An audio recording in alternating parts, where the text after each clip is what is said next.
Bismillahirrahmanirrahim. Assalamualaikum warahmatullahi wabarakatuh. Bismillahirrahmanirrahim. Alhamdulillahilladzi ja'ala syahra Ramadan syahrul Qur'an wal ghufran. Wassalatu wassalamu ala Rasulillah Sayyidina Muhammadin ibni Abdillah al-qaimi bihuquqillah ma dhaqat illa farrajahallah wa ala alihi wa sahbihi wa man tabi'ahu wa wala hawla wala quwwata illa billahil aliyyil azim. Amma ba'd.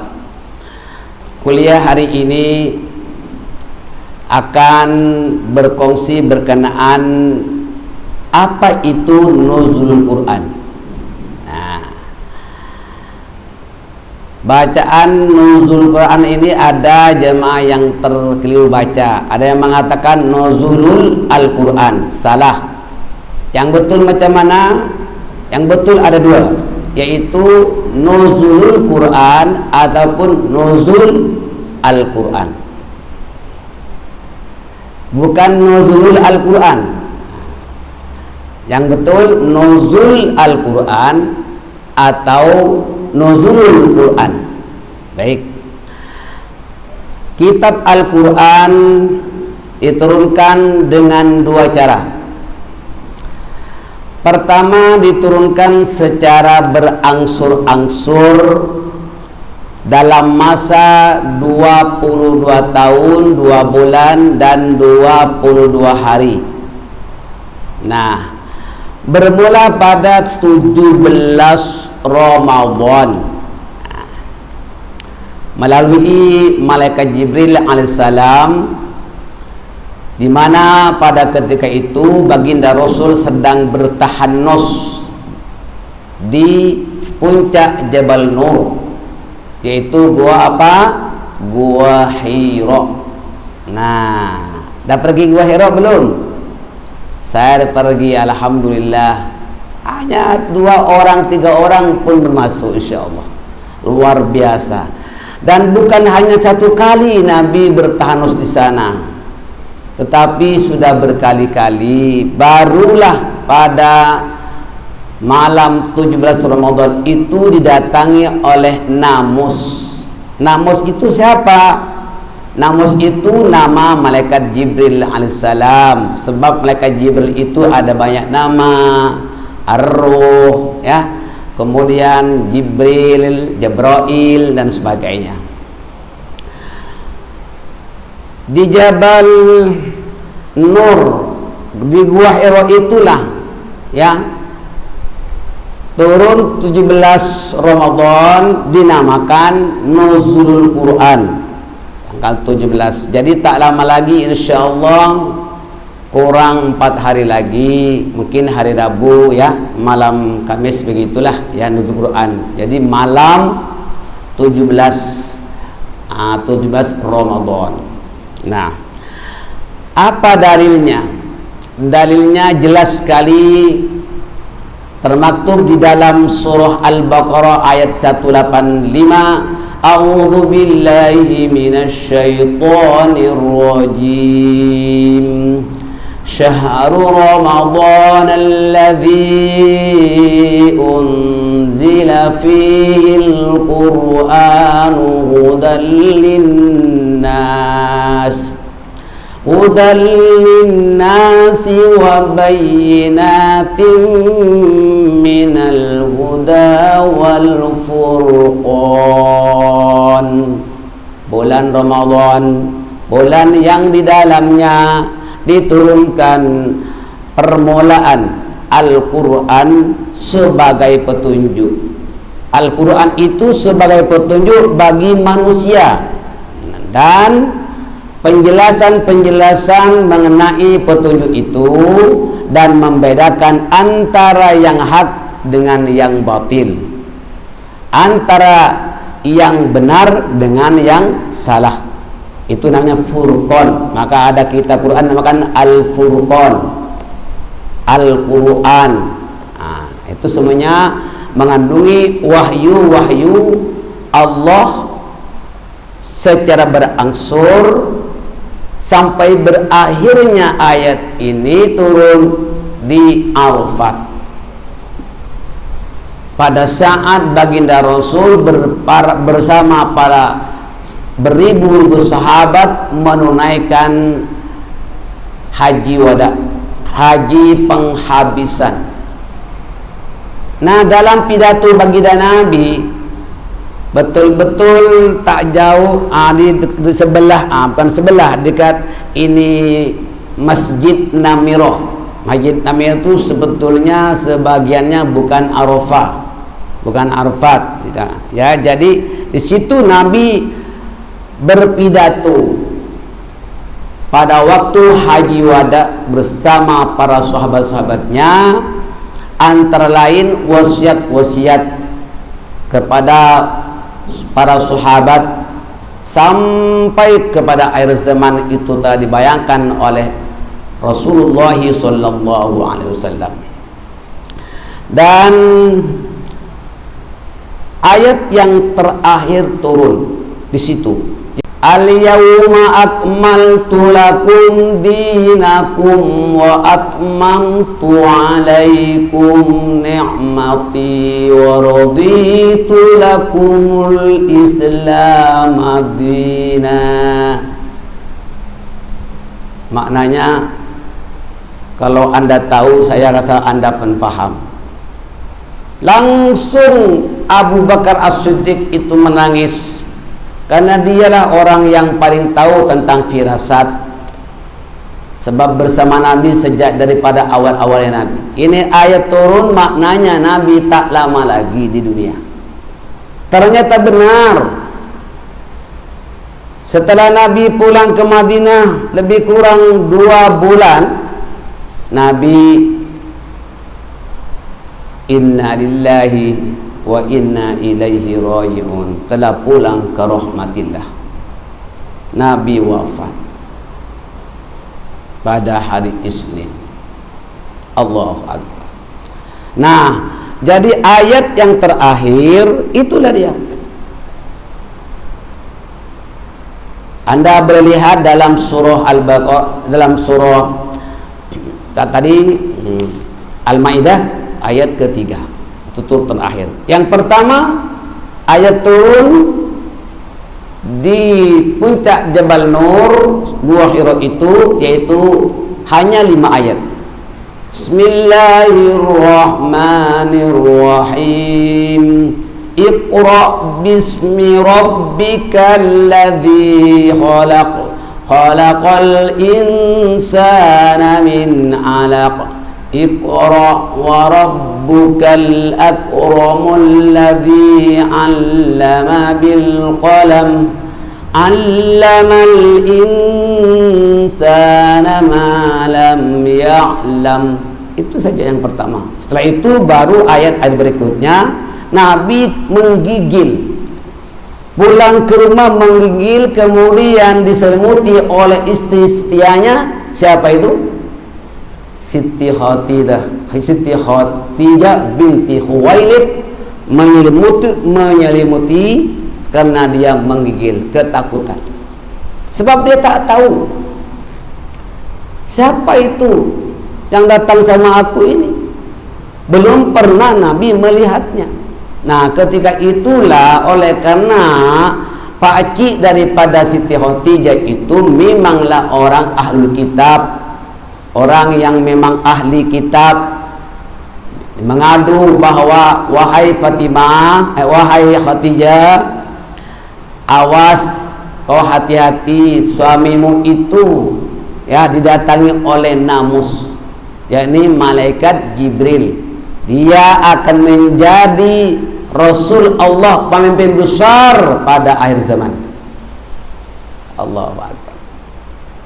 Namanya pakcik daripada Siti Khadijah itu namanya Waraqah bin Naufal. Ya, jelas. Itu diantaranya. Saudara-saudara sekalian, dalam surah Isra juga diterangkan A'udzu billahi minasyaitonir rajim. Wa Qur'anan faraqnahu litaqra'ahu 'alan nasi 'ala muqatin wa nazzalnahu tanzila. Dan Al-Quran itu telah kami turunkan dengan berangsur-angsur agar kamu membacanya perlahan-lahan kepada manusia, dan kami menurunkannya bahagian demi bahagian, maknanya bukan satu sekaligus.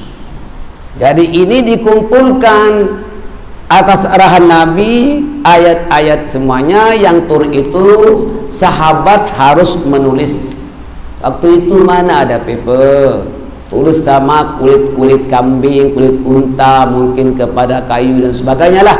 Apa yang ada di situ? Sahabat yang yang menulis, banyak sahabat itu. Dan sahabat banyak yang menghafal. Pada zaman Abu Bakar As-Siddiq mula ditulis sudah, mushaf demi mushaf dikumpulkan. Maka oleh karena kekhawatiran banyak sahabat yang hafal Al-Quran takut meninggal dunia, takut wafat, maka diperintahkan supaya kitab Al-Quran, ayat-ayat ini, mushaf-mushaf ini dikumpulkan secara teratur. Yang menjadi ketua, sebab itu ada tim panitia yang menyusun orang yang hafal Quran semuanya, diketuai oleh siapa ya? Sahabat yang masyhur Zaid bin Sabit. Ingat, Zaid bin Sabit ketua tim. Nah, ketua tim karena dia semua hafal Quran. Dan pada masa khalifah yang keempat, khalifah yang ketiga, siapa itu? Amirul Mukminin Sayyidina Utsman bin Affan radhiyallahu an, maka lengkap semuanya. Disusun menjadi berapa juzuk? 30 juzuk, 114 surah disusun. Dan tulisan itu dinamakan tulisan Utsmani, sebab di zaman sahabat Sayyidina Utsman alaihissalam. Jadi banyak jasanya Sayyidina Utsman itu juga. Ya, kalau tidak kita tak tahu Al-Quran itu gimana. Dan itu memanglah perintah daripada Allah Subhanahu wa Ta'ala. Dan itulah diantaranya tentang turunnya Al-Quran itu macam mana boleh sampai sama kita. Saudara-saudara sekalian, ini sahabat-sahabat yang terkemuka, yang banyak hafal Al-Quran, ya. Dan Al-Quran itu saya terangkan dulu berkenaan tentang macam mana boleh sampai Al-Quran itu sekarang sudah lengkap dengan penyusunannya, kan, dengan lengkapnya.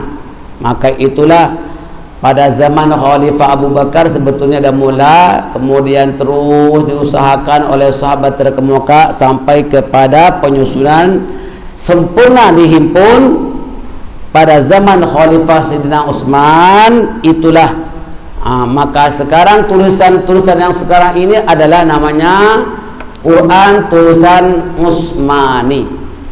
Ya, baik. Tetapi maaf ya, bukan seperti harkat yang lengkap seperti sekarang, bukan. Dia tidak ada harkat. Macam mana kalau tak ada harkat yang kita nak baca?